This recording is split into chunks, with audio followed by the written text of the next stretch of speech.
ඉතින් හැමදෙනෙක්ම ආදරෙන් පිළිගන්නවා අලුත් එපිසෝඩ් එකකට. ඉතින් මේ එපිසෝඩ් එකෙන් කතා කරන්න ලෑස්තිලා ඉන්නේ කොහොමද ඉන්ටර්නෙට් එක නැත්නම් සිංහලෙන් කියන අන්තර්ජාලය නිර්මාණය වුණේ, බිහි වුණේ කොහොමද කියලා. ඉතින් ගොඩක් ඉන්ටරෙස්ටිං ටොපික් එකක් වේවි. මොකද අපි හැමදෙනෙක්ම දැන් අපේ ජීවිතයේ එදිනෙදා වැඩවලට මේ ඉන්ටර්නෙට් එක පාවිච්චි කරනවා. බොහෝ දෙනෙක්.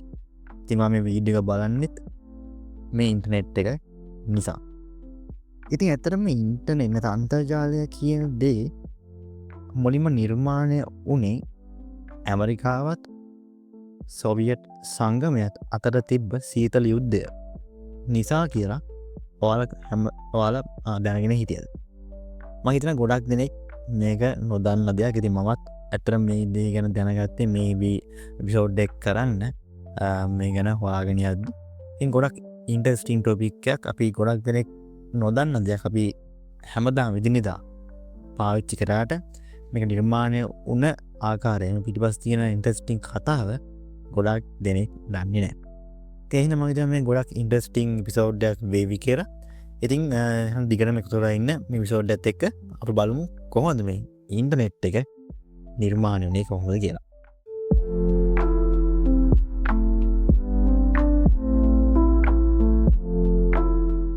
ඉතින් අපි හැමෝටම කියන කතාවක් තියෙනවා. ඒ තමයි කොහොමද අපි මුලින්ම මේ ඉන්ටර්නෙට් එක භාවිතා කරන්න, නැත්නම් අන්තර්ජාලය භාවිතා කරන්න පටන් ගත්තේ කියලා.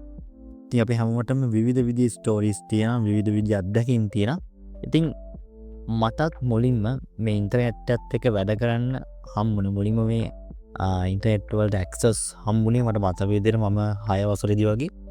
ඒ කියන්නේ 2013 වගේ කාලෙදී මුලින්ම ඩොංගල්ලයක් පාවිච්චි කරලා තමයි මුලින්ම මම ඔය ඉන්ටර්නෙට් එකත් එක්ක වැඩ කරන්න ඒක ඇක්සස් හම්බ වුණේ. ඉතින්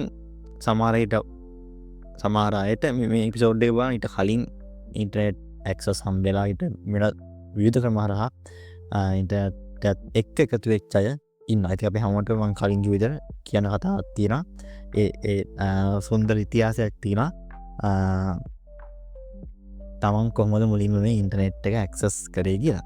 ඉතින් ඔයාලා කැමති නම් පහලින් කමෙන්ට් එකක් දාලා කියන්න ඔයා කොහොමද මුලින්ම මේ ඉන්ටර්නෙට් එකත් එක්ක අන්තර්ජාලයත් එක්ක වැඩ කරන්න පටන් ගත්තේ? ඔයාලා කොහොමද මුලින්ම මේකට ඇක්සස් හම්බුනේ කියලා. ඉතින් කොහොම හරි මම මුලින්ම කිව්වා වගේ මේ අන්තර්ජාලයේ බිහිවීම පිටිපස්සේ ඊටමත් ලස්සන අමුතු කතාවක් තියෙනවා. මොකද මේක හොයාගෙන යද්දි මුලින්ම මේ ඉන්ටර්නෙට් එක බිහි වුණේ අපි ඉන්ටර්නෙට් එක හදනවා, අන්තර්ජාලය හදනවා කියලා නෙමෙයි. ඊට හාත්පසින්ම වෙනස් වෙච්ච වෙනත් අරමුණකට නිර්මාණය කරපු දෙයක් තමයි දැන් වෙද්දී අපි මේ ඉන්ටර්නෙට් එක විදියට භාවිතා කරන්නේ. මම හිතනවා එහෙම කිව්වොත් නිවැරදි කියලා. ඉතින් ඔයාලට තේරෙවි එපිසෝඩ් එක ඉදිරියට අහන් යද්දි ඒක එහෙම තමයි කියලා. ඉතින් මම කලින් කිව්ව විදිහට මේක හැමදේම පටන් ගත්තේ ඇමරිකාව සහ සෝවියට් සංගමය අතර ඇතිවෙච්ච සීතල යුද්ධය නිසා. සරලව කියනම් නැත්නම් අපි ගොඩක් දෙනෙක් දන්න දේ තමයි කෝල්ඩ් වෝ එක. ඉතින් මේ සීතල යුද්ධය නැත්නම් කෝල්ඩ් වෝ කියලා කියන්නේ දෙවන ලෝක යුද්ධයෙන් පස්සේ ඇමරිකාව සහ මිත්‍ර රටවල් ඒත් එක්ක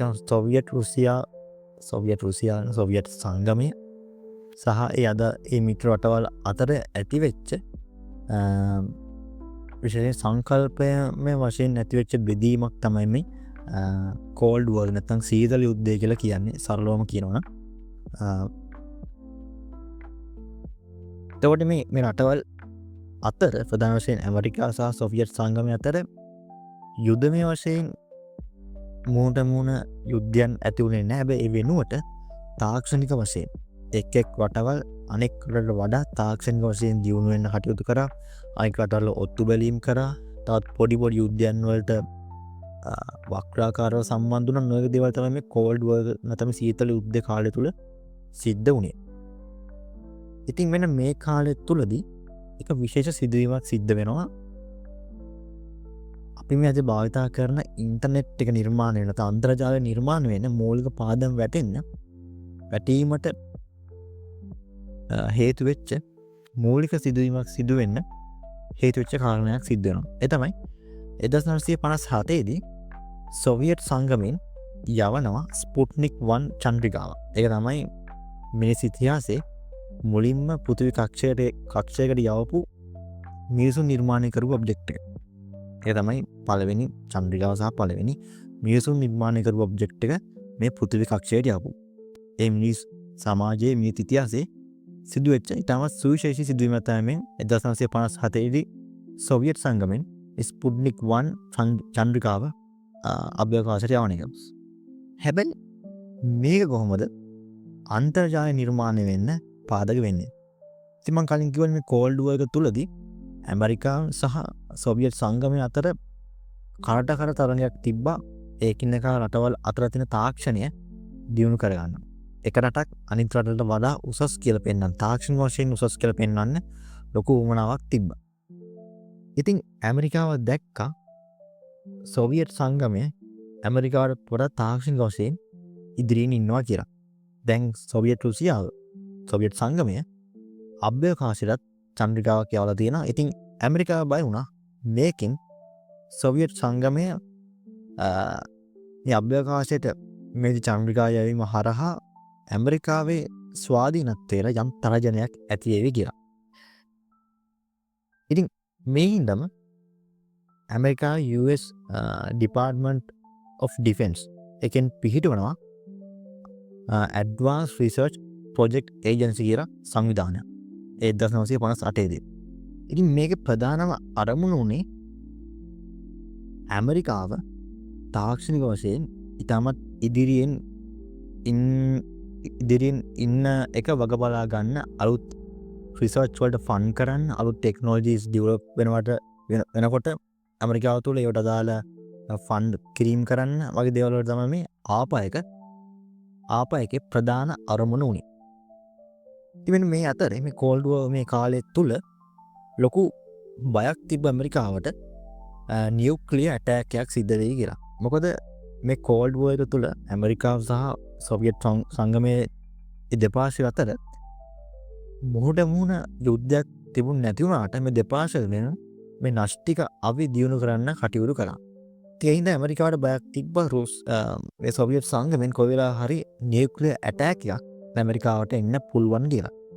ඉතින් මේ හේතුව හින්දා ඇමරිකාවට අවශ්‍ය වුණා මේ විදිහේ නියුක්ලියර් ඇටැක් එකක් ආවත් ඒ ඇටැක් එකකට සර්වයිව් වෙන්න පුළුවන් හොඳ කමියුනිකේෂන් මෙතඩ් එකක්. මොකද මේ ඇමරිකාවේ මිලිටරි එකට කමියුනිකේට් කරන්න හොඳ කමියුනිකේෂන් මෙතඩ් එකක් අවශ්‍ය වෙනවා මේ විදිහේ නියුක්ලියර් ඇටැක් එකක් සිද්ධ වුණොත්. මොකද ඒ දැනට තියෙන කමියුනිකේෂන් මෙතඩ් ගොඩක්ම එක සෙන්ට්‍රල් සිස්ටම් එකකින් තමයි සිද්ධ වෙන්නේ. එතකොට නියුක්ලියර් ඇටැක් එකක් සිද්ධ වුණොත් එක තැනක මොකක් හරි ප්‍රශ්නයක් වුණොත් සම්පූර්ණ කමියුනිකේෂන් මෙතඩ් එක කමියුනිකේෂන් සිස්ටම් එකම නිද වැටෙනවා. ඉතින් මේ හින්දා ඇමරිකාව රජයට විශේෂයෙන් මේ මිලිටරි අවශ්‍යතාවයන් වලට ඕන වුණා මේ විදිහේ නියුක්ලියර් ඇටැක් එකක් ආවත් ඒකට උරුත් දෙන්න පුළුවන් නියුක්ලියර් ඇටැක් එකකින් යම් ඒ කමියුනිකේෂන් සිස්ටම් එකේ යම් කොටසක් විනාශ වුණත් අනිත් කොටස් වලින් වැඩ කරන්න පුළුවන් හොඳ රෙසිලියන්ට් කමියුනිකේෂන් සිස්ටම් එක. ඉතින් ආපයක එන්න මේ ප්‍රොජෙක්ට් එක මේ විදිහේ කමියුනිකේෂන් මෙතඩ් එකක් හදන්න කියලා රික්වෙස්ට් එකක් කරනවා. අන්න ඒ රික්වෙස්ට් එක අනුව 1966 දී පටන් ගන්නවා ආපනෙට් කියලා ප්‍රොජෙක්ට් එකක්. ඉතින් මේ ආපනෙට් කියන ප්‍රොජෙක්ට් එක අරමුණ තමයි මේ විදිහේ රෙසිලියන්ට් හොඳ කමියුනිකේෂන් සිස්ටම් එකක් ඩෙවලොප් කරන එක. ඉතින් මෙතන තමයි අපි අද භාවිතා කරන අන්තර්ජාල නිර්මාණය වෙන්න මූලික අඩිතාලම වැටෙන්නේ. මොකද මේ ආපනෙට් කියන සිස්ටම් එකෙන් තමයි මේ හැමදේම අද දක්වා ඒ අදාළ ගමන් මඟ තීරණය වෙන නිසා ආරම්භ වෙන්නේ. ඉතින් 1966 දී මේ ආපනෙට් කියන ප්‍රොජෙක්ට් එක පටන් ගන්නවා. ඉතින් මෙහෙම පටන්ගෙන මේකට ඇමරිකාව තුළ ඉන්න ගොඩක් සයන්ටිස්ට්ලා, රිසර්චර්ස්ලා, එන්ජිනියර්ස්ලා එකතු වෙනවා. මේ විදිහේ කමියුනිකේෂන් සිස්ටම් එකක් ඩියවලප් කරන්න යාලගේ දැනුම යාලගේ අලුත් රිසර්ච් සිද්ධ කරන ආපයකෙන් ඊට අදාළ ෆන්ඩ් කරනවා මේක දේවල් සිද්ධ වෙනවා. ඒ කොහොම හරි 1969 දෙසැම්බර් වෙද්දි මේ ආපනෙට් කියන සිස්ටම් එකට ඇමරිකාව තුළ තිබ්බ යුනිවර්සිටීස් කිහිපයක් සහ රිසර්ච් ඉන්ස්ටිටියුට් වගේ එකතු වෙලා එකෙන් ප්‍රධාන වශයෙන් සයිට්ස් නැත්නම් ලොකේෂන්ස් 4ක් එකට ඉන්ටර්කනෙක්ට් කරලා මේ ආපනෙට් කියන සිස්ටම් එක මුලින්ම ක්‍රියාත්මක කරනවා 1969 දෙසැම්බර්. ඔන්න එදා තමයි මුලින් මේ ආපනෙට් කියන සිස්ටම් එක වැඩ කරන්න පටන් ගත්තේ. එතකොට එදා වෙනකොට ප්‍රධාන වශයෙන් University of California Santa Barbara, it was University of California Los Angeles, it was Stanford Research Institute, it was University of Utah කියන මේ සයිට්ස් 4 නැත්නම් ලොකේෂන් 4 එකට කනෙක්ට් කරලා තමයි මේ ආපනෙට් කියන සිස්ටම් එක මුලින්ම වැඩ කරන්න පටන් ගන්න. ඊට පස්සේ අතර මේ ආපනෙට් කියන එක වැඩ කරන්න විවිධ ටෙක්නොලොජිස් අලුත් ටෙක්නොලොජිස් හොයා ගන්න මේ කාලය තුලදී. ඉතින් සමහර ටෙක්නොලොජිස් දැන් වෙනකම් මේ ඉන්ටර්නෙට් එක භාවිත කරන දැන් වෙනකම් ප්‍රධාන බෑක්බෝන් එක වගේ ප්‍රධාන වශයෙන් මේ ටෙක්නොලොජිස් දැන් වෙනකම් මේ ඉන්ටර්නෙට් එක හරහා භාවිත වෙනවා. ඒක ගොඩක් ටෙක්නොලොජිස් ආරම්භ වුණේ මේ ආපනෙට් එකට අවශ්‍ය දේවල් නිර්මාණය කරද්දී. ඒක මම කියන්නේ ආපනෙට් එක තමයි මේ අන්තර්ජාලයේ ප්‍රධානම දේ උනේ. මේ අපි අද භාවිත කරන අන්තර්ජාලය නිර්මාණය වෙන්න මූලික දේ උනේ මේ ආපනෙට් එක. ඉතින් මේ ආපනෙට් මේ සිස්ටම් එක 1970 දශකයේදී තවත් ගොඩාක් කැම්පස් ඊට පස්සේ රිසර්ච් ඉන්ස්ටිටියුට්ස් ගොඩක් දේවල් එකට එකතු කරගන්නවා. කලින් තිබ්බේ සයිට්ස් 4යි. හැබැයි මේ 70 දශකයේ මුල් කාලෙම වෙනකොට තවත් ගොඩාක් ඉන්ස්ටිටියුට් කැම්පස් වගේ දේවල් මේ ආපනෙට් එකත් එක්ක එකතු වෙනවා. දැන් ආපනෙට් එක මතම හැමදේම රඳා පවතින බැරි තත්ත්වයක් ආවා. මොකද මේ ආපනෙට් එකේ ප්‍රධාන අරමුණුනේ ඇත්තරම මිලිටරි එකට US මිලිටරි එකට අවශ්‍ය රෙසිලියන්ට් කමියුනිකේෂන් මෙතඩ් එකක් ගොඩනගන තමයි ප්‍රධාන අරමුණුනේ. හැබැයි මේ විදිහට සිස්ටම් එකක් හොඳ කමියුනිකේෂන් සිස්ටම් එකක් හදද්දි පෙවුණා මේ ගොඩක් භාවිත කරන්න පුළුවන් කියලා රිසර්ච් වලට සයන්ටිෆික් රිසර්ච් වලට හොඳටම භාවිත කරන්න පුළුවන් දෙයක් කියලා පෙවුණා මේ විදිහේ ඩිසෙන්ට්‍රලයිස් සහ ඩිස්ට්‍රිබියුෂන් සිස්ටම් එකක් කම්පියුටර් සිස්ටම් එකක් මේ සයන්ටිෆික් විද්‍යාත්මක පරීක්ෂණ වලට රිසර්ච් වලට ගොඩක් වැදගත් දෙයක් කියලා පේන්න පටන් ගත්තා. ඉතින් මේ කාලේදී US National Science Foundation එකෙන් නිර්මාණය කරන NFS net නැත්නම් National Science Foundation Network කියලා තවත් මේ විදිහේ කම්පියුටර් නෙට්වර්ක් එකක්. මේ විදිහේ ආපනෙට් වගේම ඒකට ඉන්ටර්කනෙක්ටඩ් ඩිසෙන්ට්‍රලයිස් අතන ඩිස්ට්‍රිබියුටඩ් කම්පියුටර් සිස්ටම් එක. ඒතර මේක ප්‍රධාන අරමුණ උනේ ප්‍රධාන වශයෙන්ම විද්‍යාත්මක පරීක්ෂණ රිසර්ච් සඳහා ඒ අදාළ රිසර්චර්ස්ලට රිසෝස් ෂෙයා කර ගැනීමේ කම්පියුටර් නෙට්වර්ක් එකක් විදිහට තමයි මේ ASF net එක නිර්මාණය වෙන්නේ. ආපනෙට් එක ගැන මේ ආපනෙට් එක ප්‍රධාන වශයෙන් මිලිටරි වලට තමයි ફોකස් කරලා හැදුවේ. හැබැයි ඒකේ රිසර්ච් වගේ දේවල් සිද්ධ ඒ අදාළ රිසෝසස් ෂෙයා කර ගැනීම සිද්ධ වුණාට NFS net එක තමයි ප්‍රධාන වශයෙන් මේ සඳහාම නිර්මාණය කරපයක් උනේ. ඉතින් මේ NFS net එක ආපනෙට් එකට වඩා ගොඩාක් ව්‍යාප්ත වුණා. මේ ඇමරිකාව පුරාම තියෙන විශ්වවිද්‍යාල රිසර්ච් ඕගනයිසේෂන්ස් මේ ගොඩක් සහ National Science Foundation එකේ සුපර් කම්පියුටර් සෙන්ටර්ස් මේ හැම දෙයක්ම මේ නෙට්වර්ක් එකත් එක්ක කනෙක්ට් කරා. මොකද අදාළ පරීක්ෂකයන්ට විද්‍යාඥයන්ට මේ රිසර්ච් කරන්න අවශ්‍ය රිසෝසස් ෂෙයා කරගන්න මේ නෙට්වර්ක් එක භාවිත කරන්න ප්‍රධාන අරමුණ වුණ නිසා. ඉතින් මේක ආපනෙට් එකට වඩා ගොඩාක් ව්‍යාප්ත වුණා. ඉතින් ඔකත් එක්ක කාලයක් යද්දී ආපනෙට් එක අර වත විදිහට 1990 වගේ කාලේ වෙනකොට මේ ආපනෙට් එක නතර කරා. මොකද ඒක ප්‍රධාන අරමුණ ඒ විද්දි ඉෂ්ට වෙලා තිබුණ නිසා. ඉතින් මෙහෙම යද්දී දැන් NFS net එක ප්‍රධාන වශයෙන් මේ විද්‍යාත්මක දේවල් යදාළ රිසෝසස් ෂෙයා කර ගැනීම සඳහා භාවිතා කරනවා. ඉතින් කාලයක් යද්දී තේරුණා මේක ව්‍යාපාර වලට සහ පබ්ලික් යූස් එකටත් මේ විදිහේ නෙට්වර්ක් භාවිතා කරන්න පුළුවන් කියලා. ඉතින් දැන් ටික ටික පබ්ලික් එකට මෙන්න මේ නෙට්වර්ක් මේ කම්පියුටර් නෙට්වර්ක් වල ඇක්සස් එක එන්න පටන් ගත්තා. ඉතින් මුල් කාලේදී මේ ගොඩක් ගවර්න්මන්ට් රෙගියුලේෂන් යටතේ තමයි තිබ්බේ. ගොඩක්ම රිසර්ච් වල තමයි මේ භාවිතා කරේ. හැබැයි ටික ටික පබ්ලික් යූස් වලට බිස්නස් සඳහාත් මේක භාවිතා කරන්න ටික ටික අවකාශය ලැබුණා. ඉතින් ඒක ආරම්භ වෙන්නේ මේ කමර්ෂියල් ISP ලා මේ නෙට්වර්ක් එක තුලට එන්න පටන් ගත්තට පස්සේ. ඉතින් කාලයක් යද්දී මේ NFS net එකත් ටික ටික අභාවයට ගියා. කමර්ෂියල් ISP ලටම මේ කම්පියුටර් නෙට්වර්ක් එක සහ ඒ තුල ඉන්ටර්නෙට් එක යන ට්‍රැෆික් එක මැනේජ් කරන්න අවස්ථාව දුන්නා. ප්‍රයිවට් සෙක්ටර් එකටම අදාළ අවස්ථාව දුන්නා මේ ගවර්න්මන්ට් රෙගියුලේෂන්ස් ටික ටික අයින් කරලා. ඉතින් ප්‍රධාන වශයෙන් මේ කාලය තුල කියන්නේ 1000 ගොඩක් 1980 අගභාගයේ සහ 1990 මුල් කාලය වගේ තමයි මේ දේවල් සිද්ධ වුණේ. මේ ඉන්ටර්නෙට් එක අපි හඳුන්වන මේ කම්පියුටර් නෙට්වර්ක් එක ටික ටික රිසර්ච් මිලිටරි වගේ දේවල් කියන්නේ ගවර්න්මන්ට් යූස් වලින් ටික ටික ඈතට ගිහිල්ලා කියන්නේ ඒ සඳහාම වෙන් වෙච්ච මේ නෙට්වර්ක් එක ටික ටික පබ්ලික් එකට නැත්නම් මේ බිස්නස් යූස් වලට ටික ටික එන්න පටන් ගත්තා. ඒ කමර්ෂියල් වෙන්න පටන් ගත්තේ මෙන්න මේ කාලය තුලදී. ඒතර මේ කාලය තුලදී කමර්ෂියල් ISP ලා ආවා. උදාහරණයක් විදිහට netcom, ඊට පස්සේ the world, AOL වගේ මේ විදිහේ කම්පැනිස් මේ නෙට්වර්ක් එකේ ට්‍රැෆික් එක මැනේජ් කරන ওই දේවල් සඳහා එන්න පටන් ගත්තා. ඉතින් මේ ඉන්ටර්නෙට් එක කියන එක මේ සාමාන්‍ය ජනතාව අතර ප්‍රධාන වශයෙන් ඉතාමත් වේගෙන් ජනප්‍රිය වෙන තව එක හේතුවක් උනේ ලෝක ව්‍යාප්ත ජාලය නැත්නම් World Wide Web එක ආරම්භ වීම. අතර මේ World Wide Web එක කියන්නේ ඉන්ටර්නෙට් එක තුල ඉන්ටර්නෙට් එක භාවිත කරන. කියන්නේ ඉන්ටර්නෙට් එක කියන්නේ කම්පියුටර් ජාලයක්නේ.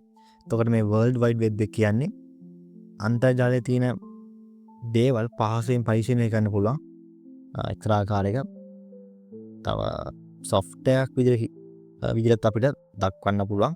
ඉතින් එහෙම කියන්නේ වැරදි අතනම කිව්වොත් කොහොම හරි මේ ඉන්ටර්නෙට් එක පහසුවෙන් භාවිත කරන්න පුළුවන් ක්‍රමයක් තමයි මේ World Wide Web එක කියලා කියන්නේ. ඉතින් මේ ඉන්ටර්නෙට් එක කියන ගොඩාක් ප්‍රචලිත වෙන්න හේතු උනේ මෙන්න මේ World Wide Web නැත්නම් www. නැත්නම් ලෝක ව්‍යාප්ත ජාලය සිංහලෙන් කියනවා. ඉතින් මේකේ ගෞරවය යන්නේ සර් ටිම් බර්න්ස්-ලීට. එයා සර්න් එක තමයි වැඩ කරේ. ඉතින් මෙයා තමයි මේ ලෝක ව්‍යාප්ත ජාලය නිර්මාණය කරේ. ඊට අදාළ ප්‍රධාන ටෙක්නොලොජිස් වන HTML, URL, HTTP වගේ දේවල් සහ ලෝක පළවෙනි වෙබ් බ්‍රවුසර් නිර්මාණය කරත් මේ ටිම් බර්න්ස්-ලී. අතර වෙබ් බ්‍රවුසර් නම උනේ World Wide Web කියලා. පස්සේ ඒක වෙන නමකට වෙනස් කරා. මොනවද විදිහට Nexus තමයි චේන්ජ් කරපු නම.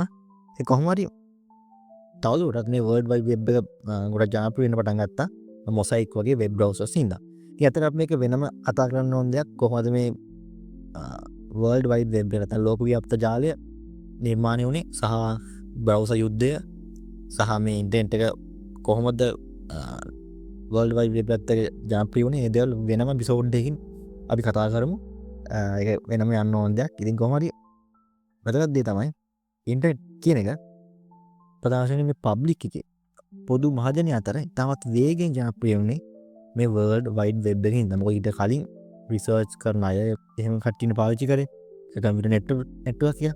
හැබැයි සාමාන්‍ය ජනතාවට දැකලා ක්ලික් කරලා අර කරන්න පුළුවන් දේවල් තිබ්බේ මේ World Wide Web එකේ. සාමාන්‍ය වෙබ් පේජ් එකට යනවා නම් අපි YouTube බලනවා නම් ඒක තනියම තියෙන World Wide Web එකේ. එතකොට ඒව කරන්න පුළුවන් උනේ මේක නිර්මාණය වෙච්ච හින්දා. ඒක හින්දා තමයි සාමාන්‍ය පොදු මහජනය අතර වේගයෙන් ඉන්ටර්නෙට් එක ප්‍රචලිත වුණේ. හරි. ඉතින් ඔන්නෝම ගිහිල්ලා ඉතින් වර්තමානයේ අද දක්වා දැන් ඉන්ටර්නෙට් එක භාවිත වෙනවා. ඉතින් ඇත්තටම දැන් NFS net එකවත් ආප net එකවත් භාවිතා වෙන්නේ නැහැ. ඒ වෙනුවට ISP ලා පවත්වාගෙන යන එක නිලකන ටෙච් කම්පියුටර් නෙට්වර්ක් එකක් තමයි තියෙන්නේ. ඉතින් ඒ ISP ලා තමයි මේ ඉන්ටර්නෙට් එකට යන ට්‍රැෆික් එක මැනේජ් කරන්නේ.